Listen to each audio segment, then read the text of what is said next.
You're listening to Sister Stargazers, celestial and terrestrial observations and advice from two real-life sisters.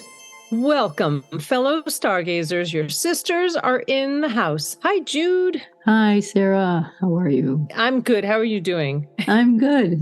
It's all good. It's all good. It's all good. In episode 81, looking at this last week of March, heading into April. This is going to look at around Sunday, March 26th through approximately Saturday, April 1st. Where would you like to start? Yeah, I mean, Mercury is visiting all of his friends in Aries. It's like his perpetual, it's like that friend that comes to town and visits you and then goes and visits the next door neighbor and then goes and visits, the friend of the friend and then the other friend next to the friend. And and just sleeps on the couch for a night and then goes somewhere else. Aries. That's kind of what Mercury is doing. That's what Mercury's doing in Aries. So we're coming out of a week where Mercury was up with the sun for a bit, and now it's moved on to Chiron as we open up the week. So it's at 14 degrees Aries. Chiron's at 15. I should also just say that Jupiter's at 17, Vesta's at 20, Eris is at 24. So you get the picture. There's some really, that stellium is still active in Aries. Yes. And Mercury is going to be, just like Venus did a few weeks ago, Mercury's coming through and pinging the qualities of those planets to help us heal, I would say. That's the big theme of this week with Mercury conjunct Chiron right on Sunday. It's going to be about having conversations or exchanges, communication with people that might push your buttons and help you heal some things that you might not have been able to address on your own. So this is Mercury's our communication, and in Aries, it's about you personally, like your responsibility for you, and you're listening to yourself. And there might be, a person that helps to elicit some response from you that will help you understand where you've been holding things in or where you've been feeling vulnerable. Mercury conjunct Chiron, an exchange of understanding around personal vulnerabilities. Okay. And then the same day, Mercury is parallel to Jupiter. They're both at the same degree of latitude in the sky. Right. Okay. Not the same degree of the zodiac, but they're parallel. Mercury will make a conjunction to Jupiter at the same degree on Tuesday the 28th, but today, Monday, it's parallel. So it's at the same declination. Okay. This could be about the potential for oversharing. Yeah. Jupiter makes things bigger. It's it can exaggerate. Things that are discovered or discussed that are of a tender or hurtful nature and healing nature, these issues might be magnified due to this declination of Mercury and Jupiter. And that potential for oversharing is really strong between Sunday and Tuesday. Okay. That's good to know. With that parallel and with the conjunction to Jupiter, Mercury conjunct Jupiter on Tuesday. Monday, Mercury makes a semi-sextile to Uranus. So it's like, it comes to visit and it starts shouting out in the neighborhood, right? And so Uranus is semi-sextile. It's a kind of an insight that supports or assists with Mercury's work in Aries, which is his healing work, because he's met up with Chiron most recently. So there might be more surprising news or insights about Monday's ongoing conversations.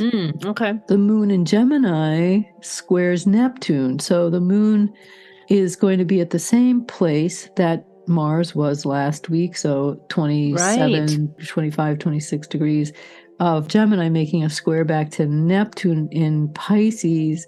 So this might bring up a reprise of issues around last week's square with Mars, Neptune square Mars.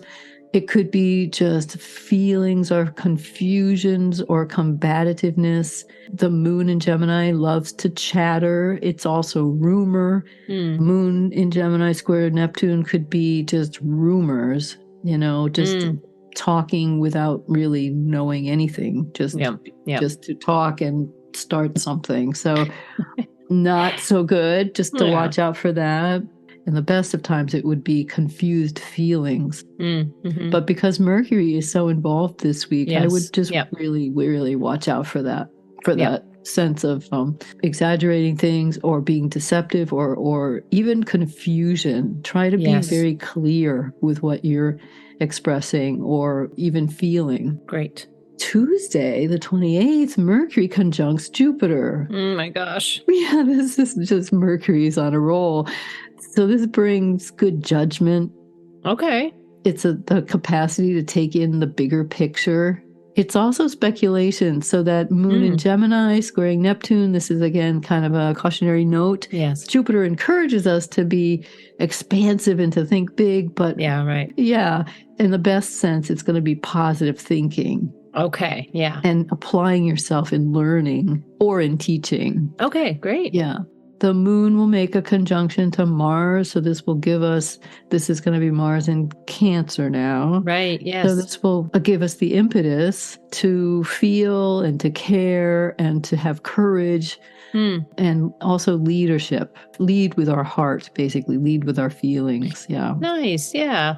The first quarter moon could be a little confusing because of that Mercury conjunct Jupiter with the moon in Cancer squaring the sun. So there might be a sense that you want to take action, but your feeling nature is just, it doesn't feel like it's the right time. Yeah. This is a cardinal square. You want to do something. It's just the timing is off. So just wait.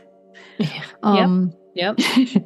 Wednesday, Venus makes a semi-sextile back to Chiron. So this could be a softening of the early week conversation or deep dive that brings understanding. Wow. So Venus is going to be helpful there. And Thursday, Mercury, see, every day there's a Mercury aspect. Very busy. Yes, it's just amazing. So Mercury on Thursday the 30th is going to make a conjunction to Vesta. So do you dare to speak your truth? I mean, do you dare to make a commitment to something that you believe in? But then with the square from Gemini moon back to Neptune, what do you believe in? Yeah. And the square from the moon to the sun, what do you feel is the right thing to believe in? So there's a lot of questions around that. Yeah. Even though there's a desire to apply your energy and to create understanding, it might not be possible. I mean, it's good, though, to talk things through and also, to practice. I mean, Vesta is about dedication. So it might be just a really good day to practice anything that you need to learn. Nice. Yeah.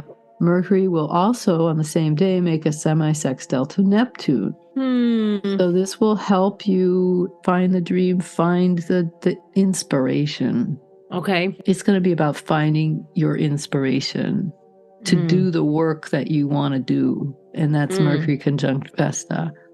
But Mercury's also going to be tapping Neptune to find your inspiration. What inspires you? Yes. The same day, Mars is going to make a trine to Saturn. So Mars is in Cancer, early degrees, making a trine up to Saturn in Pisces. Again, this kind of finding your intuitive way. Yes. It does still require discipline. I mean, you can intuit and you can be inspired, but if you don't take the actual steps to do the work, right, nothing will come of it. Yes. So this is a call, you've had a chance to be inspired. You're gaining your trust with Mars trine Saturn, and the work that's involved is right. It's time for that. Yeah.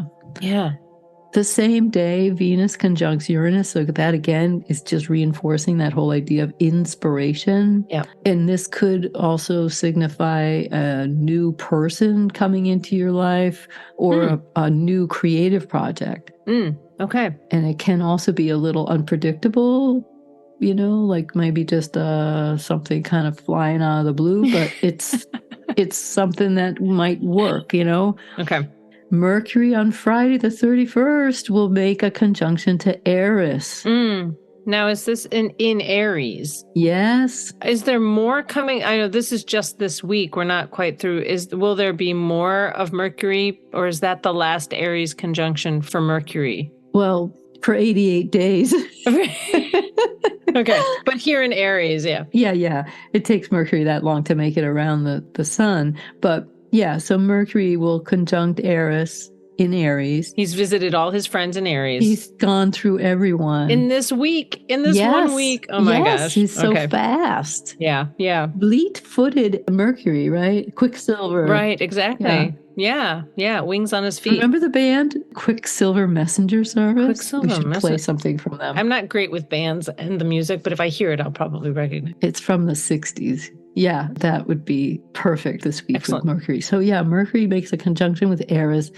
And Eris is, she's still trying to hold our feet to the fire in terms of sticking up for the underdog, like who is not at the table. Who needs to be at the table? Yes, yep. Who's not getting the best deal out of all of these deals that Mercury's running around making, So Mercury's going to have a cahoot with Eris, and they're going to try to hammer out, the deals. Nice. This might also signify that there might be announcements or legislation related to a wider groups of people or inclusion, diversity, inclusion, that kind of stuff. Eris is all for that. Okay. On a bigger scale, there might be some kind of announcement related to that. So this is quite the week for Mercury, making all of these visits. Amazing. Yeah. For everyone, something is going to be revealed it's a very busy week. There's a lot of communication going back and forth. Some of it's really good. Some of it's going to be challenging. Some of it's going to make you rise to your truth. Some of it's going to make you want to become a leader or flex your leadership skills. So this is all to the good. Yeah. On the 1st, April 1, we have Venus making a sextile to Pallas. So Venus is in Taurus, and she's making a sextile to Pallas over in Cancer. And this might be about how do you make it work? How do you get that plan going? Yeah. So Venus is conjunct Uranus. Okay. She's with an orb, so she's starting to apply to Uranus, and that conjunction won't come until later. But out of all of the work that Mercury has been doing, what might be available to you by the first week in April is going to be some really good, surprising news that you can start to work with, something you can work with. Fantastic. Yeah, that's Pallas in Cancer. It sounds like with Mercury moving so quickly and having so many different conversations and pinging so many different aspects or celestial bodies in Aries, that staying centered, keeping our focus, grounding in our heart is going to be important, so we don't get pulled in too many directions or into too many conversations or too much that we can't handle. Yeah, absolutely. And Mercury in Aries is about being true to yourself. Yeah. Putting yourself at the center of those conversations, not in a self-centered way. Correct. But in a way that you understand. Yes. Mercury making its way through Aries is helping us to understand ourselves, and especially with this pileup of planets. And also because Venus has just gone through that whole stellium of planets as well. Right. Yes. Yep. There's been a sorting out of, do you want this? Do you want that? Do you want to go in this direction? Yeah. Do you feel that this is going to be beneficial? So Venus has started that sorting process, and Mercury now is coming through and going, well, how can you make it happen? You've got to get over this first, or you've got to get this certification, or maybe you've got to go talk to a counselor, or maybe you need to take your driver's license, or maybe you have to take your school bus license. I don't know. But there's some kind of credentialing perhaps that might be necessary that Mercury's helping us get our act together. Yeah, get clear on. Yeah. Awesome.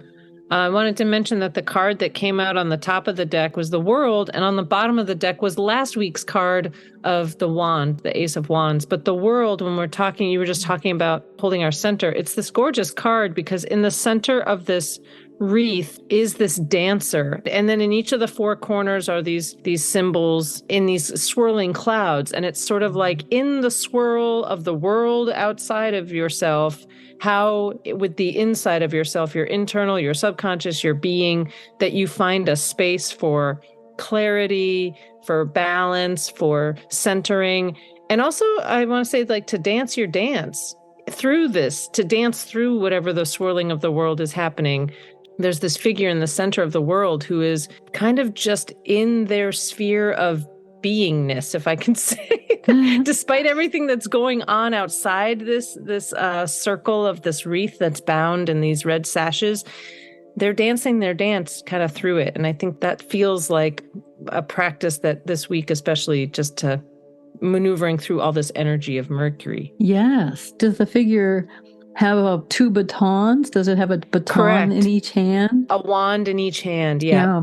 And the other thing that I love about that card is that the symbols in the corners are symbolic of the fixed signs. So you have an eagle for Scorpio, you have a person for Aquarius, you have a Taurus, you have a bull for Taurus, and you have a lion for Leo. Nice. Yeah. Yeah. So those fixed signs, and they also relate to there's 4 books in the Bible. Right. Matthew, Mark, Luke, and John. Yes. Yeah. And so those fixed signs are also about fixing our place, like helping us to find our place. And they're anchors. The corners are anchors. Nice. It's a card of completions and also beginnings. Yeah. I think it's the last card of the tarot, isn't it? Of the major arcana.